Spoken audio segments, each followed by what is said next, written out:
¿Cuál es el misterio no resuelto más grande que conoces?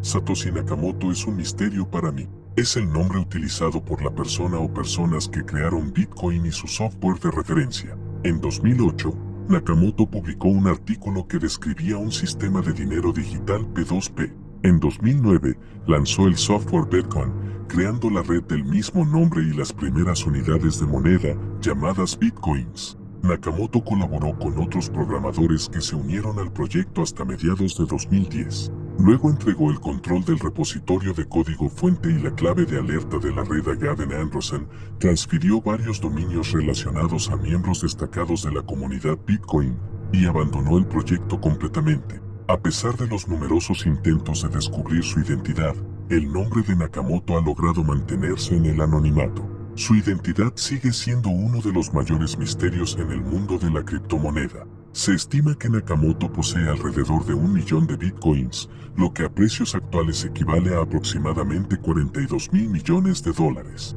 A pesar de su inmensa riqueza, ninguna de estas monedas se ha movido desde su creación. La comunidad de Bitcoin sigue de cerca estas monedas y cualquier movimiento sería detectado de inmediato, pero nunca se ha visto ningún tipo de actividad.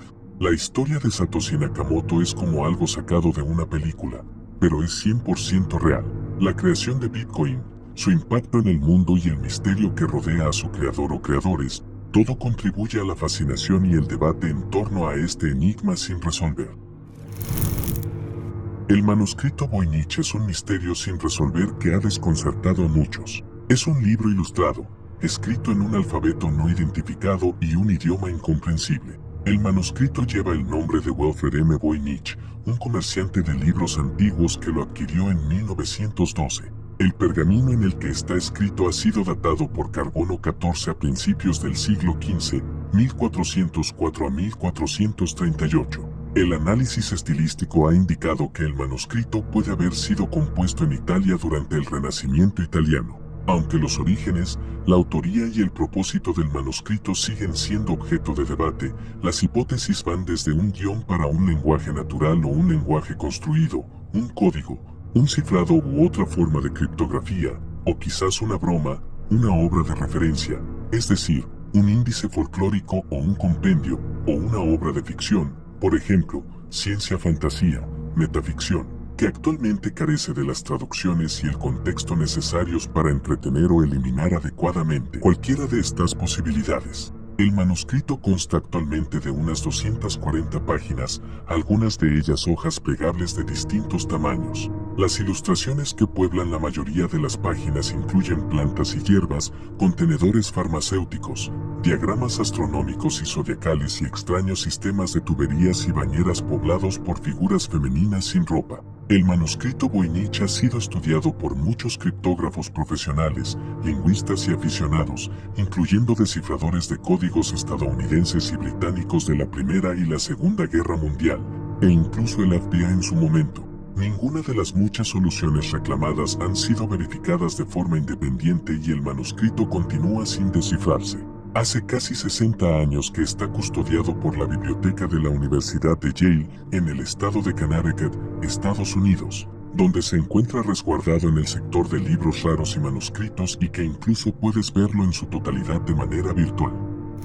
La señal WOW es uno de los misterios más intrigantes en la búsqueda de inteligencia extraterrestre.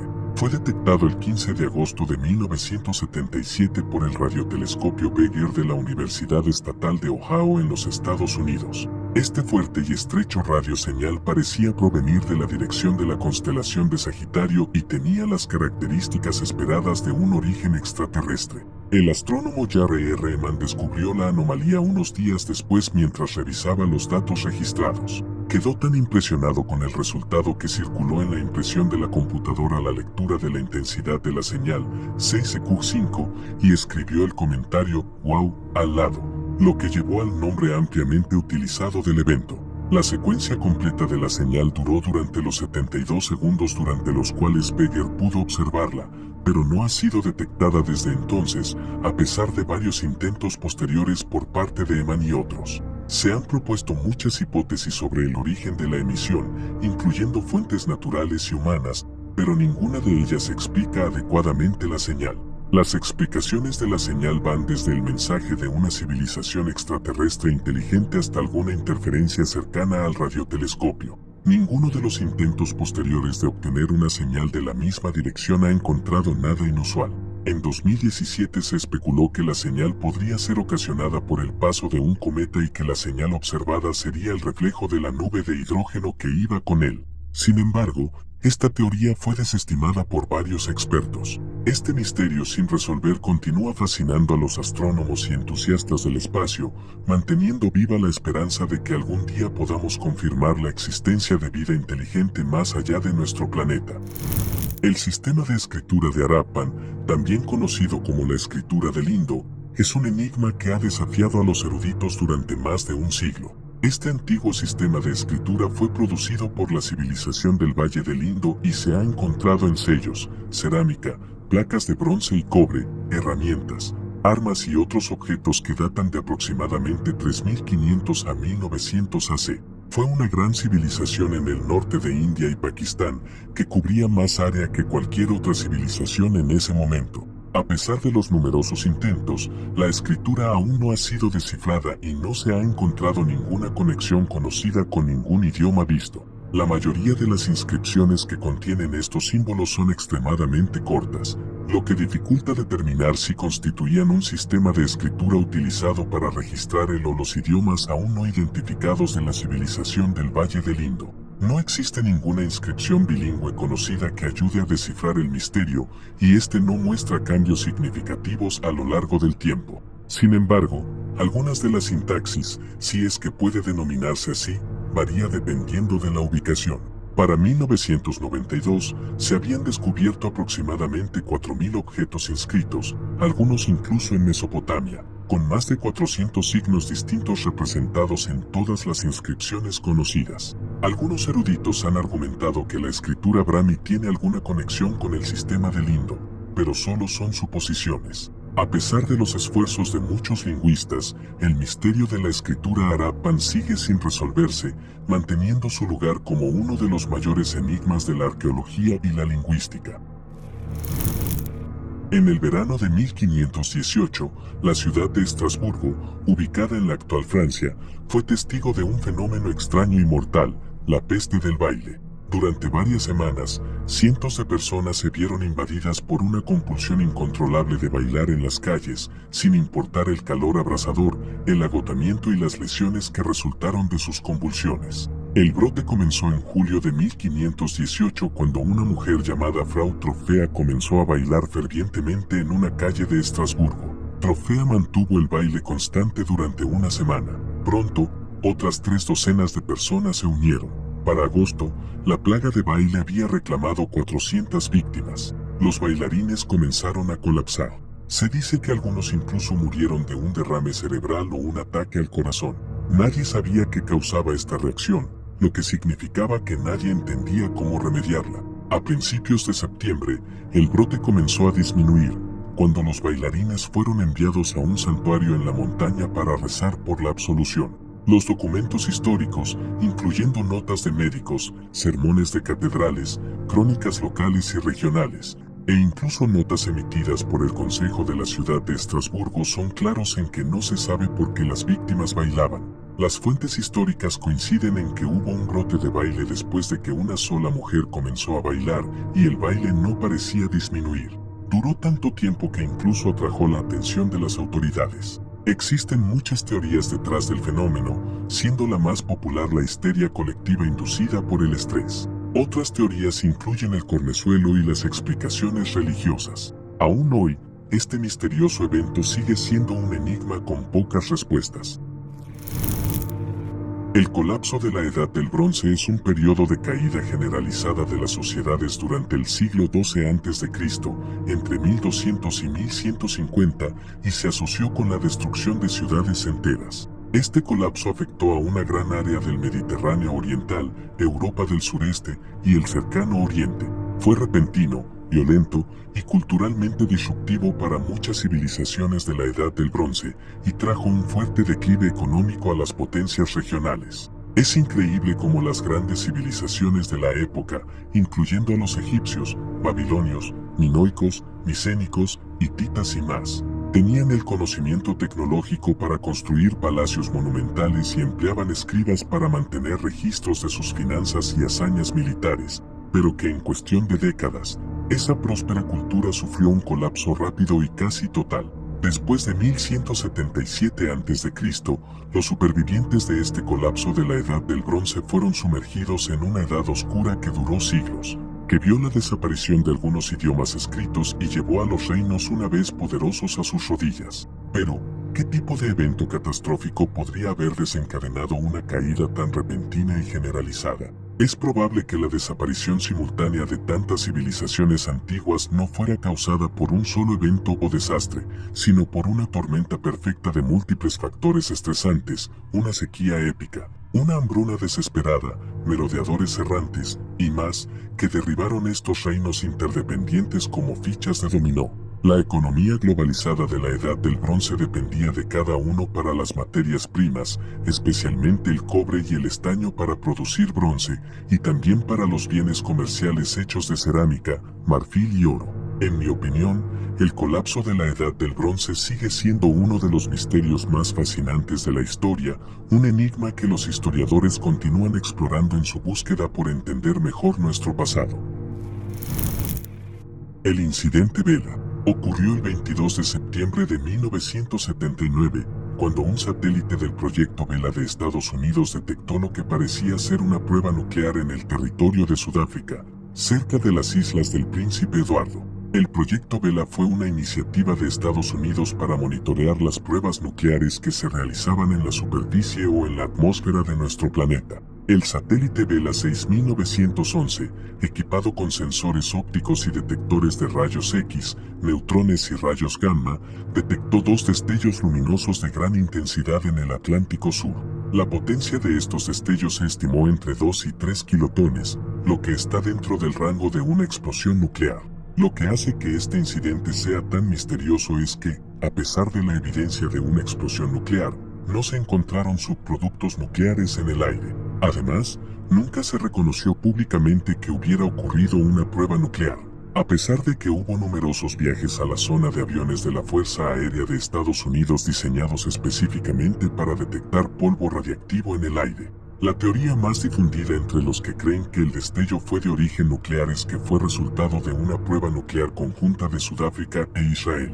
Sin embargo, esta teoría sigue siendo objeto de debate y el tema es muy controvertido hasta el día de hoy. Algunos sugieren que la señal podría haber sido una señal electrónica falsa generada por un detector envejecido en un viejo satélite o un meteorito que golpeó al satélite Vela. A pesar de las numerosas investigaciones y especulaciones, el incidente Vela aún me deja con preguntas. Mucha de la información sobre el evento permanece clasificada por el gobierno, lo que añade aún más misterio a este incidente. ¿Fue realmente una prueba nuclear clandestina o simplemente un fallo de los detectores del satélite? La verdad puede que nunca se conozca. El vuelo 370 de Malaysia Airlines. Este vuelo internacional de pasajeros desapareció sin dejar rastro el 8 de marzo de 2014 mientras volaba desde el Aeropuerto Internacional de Kuala Lumpur, Malasia, hasta su destino previsto, el Aeropuerto Internacional de la capital en Pekín, China. El avión, un Boeing 777-200ER, perdió contacto con el control de tráfico aéreo aproximadamente 38 minutos después de despegar. En ese momento, el avión estaba sobre el mar de China Meridional, en el espacio aéreo entre Malasia y Vietnam. A pesar de que el transpondedor del avión, que transmite información sobre la altitud, velocidad y ubicación del avión se apagó, los sistemas de comunicación por satélite continuaron enviando pings o señales automáticas durante varias horas. Lo que siguió fue una de las operaciones de búsqueda y rescate más grandes y costosas en la historia de la aviación. A pesar de los esfuerzos de 26 países que utilizaron 58 aviones, 48 barcos y numerosos satélites y submarinos, el avión y los 239 ocupantes, 227 pasajeros y 12 tripulantes nunca fueron encontrados. Las teorías sobre lo que sucedió con el vuelo MH370 son muchas y variadas. Algunos sugieren un secuestro, otros un acto de terrorismo, un incendio a bordo, un fallo mecánico o incluso que el piloto quiso quitarse la vida. Sin embargo, a pesar de las numerosas investigaciones, ninguna de estas teorías ha sido confirmada. En julio de 2015,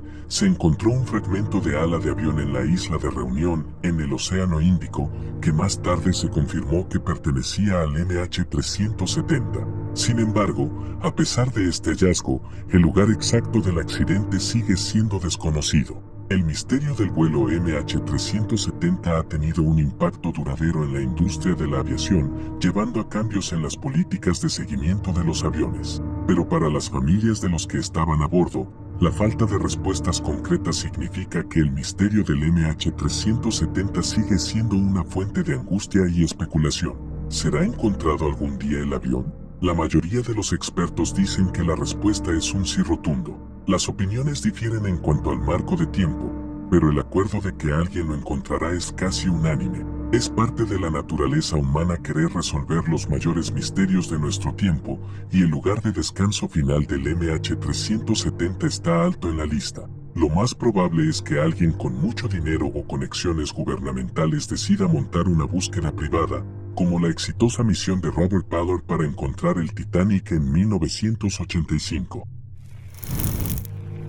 El escape de Alcatraz es uno de los misterios más intrigantes de la historia criminal de Estados Unidos. Ocurrió en la noche del 11 al 12 de junio de 1962, cuando tres reclusos, Frank Morris, John Anglin y Clarence Anglin, lograron escapar de la prisión de máxima seguridad de Alcatraz, ubicada en una isla en la bahía de San Francisco. Los tres hombres habían pasado meses preparándose para su audaz fuga. Usando cucharas de metal y un taladro eléctrico improvisado, ampliaron los conductos de ventilación debajo de sus lavabos hasta que fueron lo suficientemente grandes para pasar.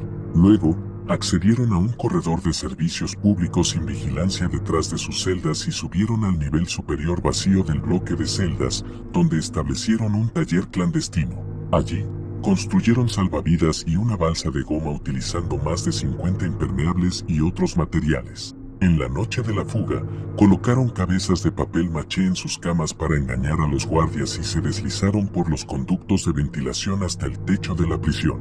Desde allí, bajaron por la pared exterior de la prisión, inflaron su balsa y remaron hacia la libertad. A pesar de la intensa búsqueda que siguió, los hombres nunca fueron encontrados. El FBI concluyó oficialmente en 1979 que probablemente se ahogaron en las frías aguas de la bahía de San Francisco. Sin embargo, el caso sigue abierto en el Servicio de Alguaciles de Estados Unidos, y los hermanos Anglin y Morris permanecen en su lista de buscados. El escape de Alcatraz sigue siendo objeto de debate y especulación.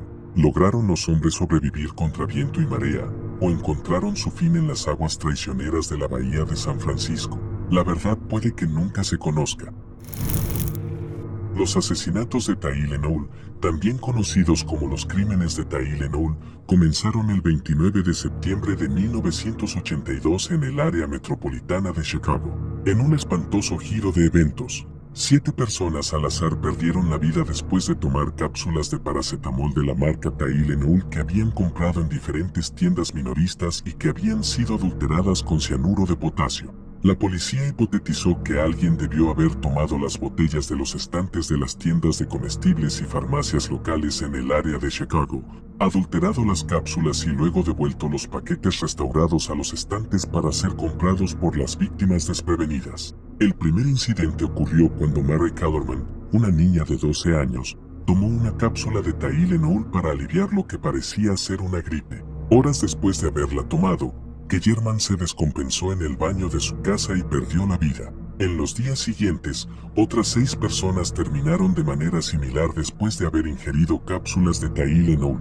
El principal sospechoso durante la investigación fue James William Lewis, un hombre de Nueva York. La policía llegó a Lewis después de que envió una carta a Johnson & Johnson, la empresa que fabrica Tylenol, en la que admitía ser el responsable y pedía $1 millón a cambio de no adulterar más cápsulas. A pesar de que Lewis fue finalmente arrestado y condenado por extorsión, no se encontró evidencia que lo vinculara a ninguno de los asesinatos. Como respuesta a estos crímenes, se cambiaron los envoltorios de los medicamentos y se crearon leyes federales que prohíben y condenan la alteración de los mismos. La respuesta que Johnson & Johnson tuvo ante los crímenes de Tylenol ha sido calificada generalmente en forma positiva. A pesar de las intensas investigaciones, los crímenes de Tylenol siguen sin encontrar culpables.